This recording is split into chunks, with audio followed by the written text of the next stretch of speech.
చాలా రోజుల తర్వాత అయితే జల్దీ లేచిన అనమాట. అది కూడా మన బైక్ సర్వీసింగ్ చేపిద్దామని చెప్పేసి. సో అట్లా లేచినో లేదో బ్రష్ చేసుకుంటా బైక్ని అయితే తుడుచుకుంటున్నా. ఎందుకంటే మనం బయటకు వెళ్తున్నాం అంటే పక్క బైక్ తుడవాల్సిందే, లేకుంటే నాకు నచ్చదు. సో అట్లనే స్టైల్గా కొంచెం సేపు అద్దం చూసుకుంటా బ్రష్ అయితే వేసిన. అట్టుండి అట్టే ఇక రెడీ అయిపోయి అద్దం ముందరికి వచ్చేసిన అనమాట. అట్లా లైట్ ఎట్లున్నామో చూసుకుందామని చెప్పేసి.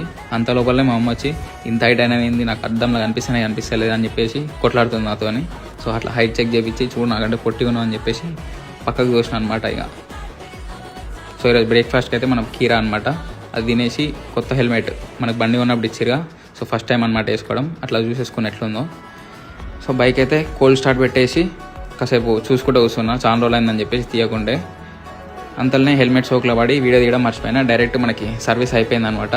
బండి తీసుకొని కానీ వచ్చిన ఎయిర్ ఫిల్టర్ దగ్గర ఆయిల్ లీక్ అవుతుందని చెప్పేసి చెక్ చేసుకుని ఒకసారి అది ఫిక్స్ అయిపోయింది. అది ఇంకా మనం లేట్ చేయకుండా బిల్ కట్టేసి బైక్ని అట్లా చూసుకుంటూ మాట్లాడేసి బయటికి అయితే తీసుకొని వచ్చాను అనమాట బైక్ని. ఇంకా అంతే, ఇంకా అట్నున్నట్టే మనకి ఇన్స్టా ఐడి యూట్యూబ్ ఐడి ఇప్పిద్దామని చెప్పేసి అయితే M46 ఓనర్ షిఫ్టర్ దగ్గరికి అయితే తీసుకుపోయిన. బాయ్ మొత్తం ఇచ్చి పడేసిండు.